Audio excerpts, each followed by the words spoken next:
huge summer for Spurs as they look to replace Jose Mourinho. What are today's newspapers saying about it? Well, let's ask Sam Allard. Hello. Morning, guys. Yeah, plenty of good coverage on Tottenham in today's papers. Jason Burt's column in The Telegraph is definitely worth a read. The headline, Levy will be one false move from breaking point in a critical summer. The Spurs chief cannot afford any missteps when choosing a new coach, resolving Kane's future and managing debt.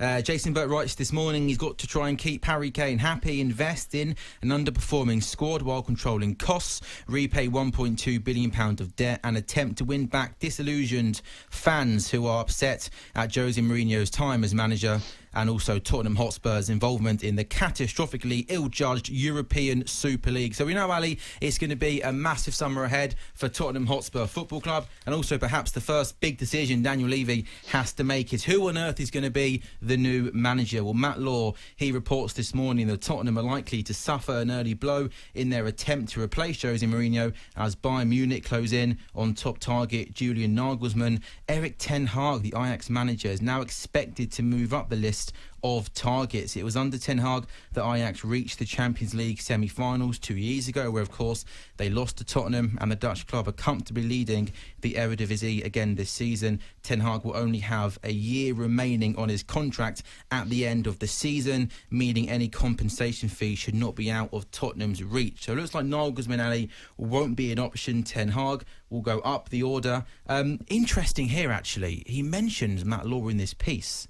There is admiration for England manager Gareth Southgate. Now, he does say that the possibility of doing a deal with Southgate this summer is very difficult with, the European Championships happening. He's also got, a couple more years left on his contract. But what about that, Gareth Southgate? If he was to move on from England this summer, would that be a good appointment for Tottenham? Wouldn't the irony of England's European Championships, where Gareth's come out and said, we don't want the players talking about the future. The irony of that whole scenario and situation wouldn't be lost on a few folk. Listen, Gareth's doing a great job with England. Of course he is. I think it's a little bit strange that he hasn't been linked to clubs beforehand, Sam, to tell you the truth. But where I do agree with Matt and the boys, it's a decision that Daniel Levy has to get, pardon me, 100% correct. I mean, it's absolutely massive. I noticed you didn't mention any of the managers in the top flight down the road, whether it's Brendan Rodgers or Bielsa. No, well, can I throw a name, Buddy? This isn't what Matt Law's reporting. This is my opinion. I haven't heard his name being mentioned too much, but for me, the next appointment is a massive one for Tottenham. Mourinho was always going to be a short-term appointment, wasn't it? Even if it went really well, it was only going to be a couple of years.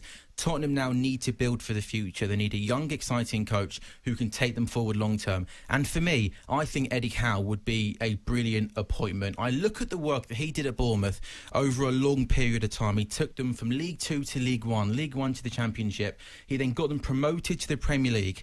Then his finishes in the Premier League, 16, 9, 12 and 14. Now, I know they ended up getting relegated, but I'm sorry, I don't think one poor year at Bournemouth over a long period of time should be held against him. Even some of the best managers in world football, the guys that win the big trophies, they can have a bad season.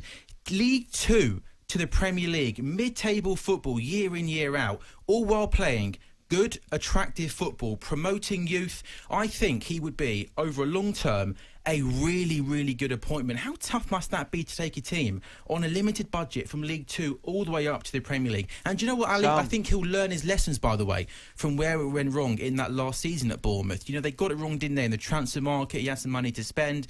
Players like, Ivan Slanky were bought for big money, didn't work out. I just think long term, he's a brilliant coach. I think he's one of the most underrated coaches that's ever been managed in the Premier League. He doesn't get anywhere near enough credit, Ali, for the brilliant work that he did at Bournemouth over a long period of time. I agree, he did a fantastic job at Bournemouth, I really do. I couldn't disagree with you. But let's not kid ourselves on here, long-term project, right? Forget it. If you think Daniel Levy is going to give Eddie Howe or anybody, come on in, here's a 5-year project. If you don't want, if we're not qualifying for Champions League for the first 2 or 3 years, it doesn't matter, as long as you're bringing young players through.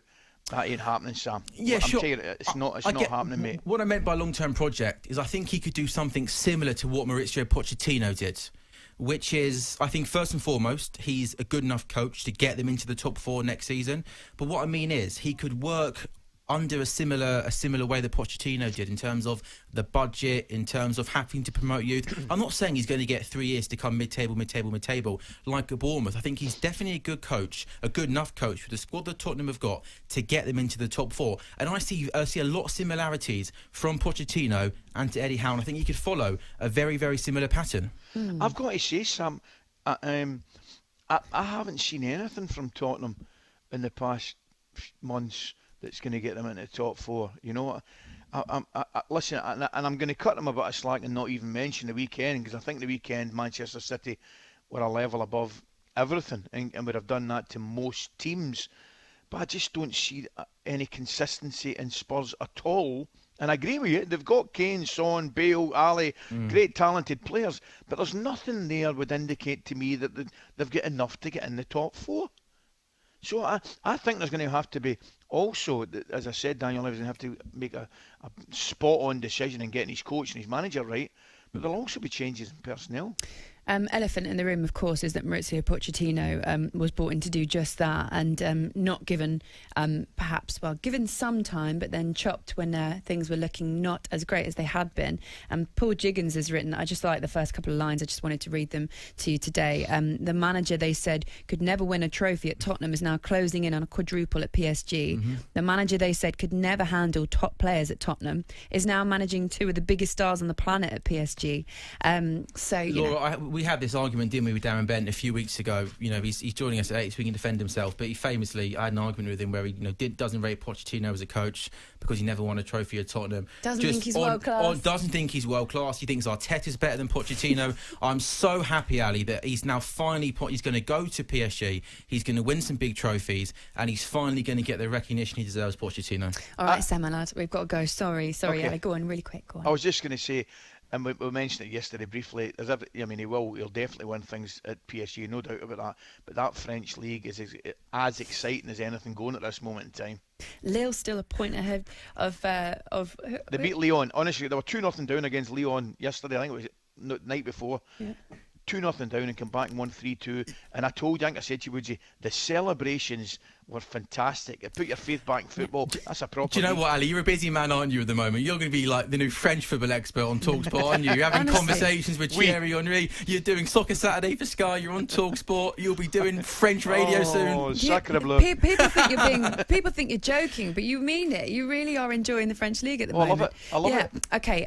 Listen, it is. It's a point ahead. Lille a point ahead of PSG with 4 games remaining, I think, something like that. Okay, Sam Millard, thank you very much for coming in. Spurs fans, 810 89. I think you can text at TS Breakfast, and if you want to give us a call, 08717 223344.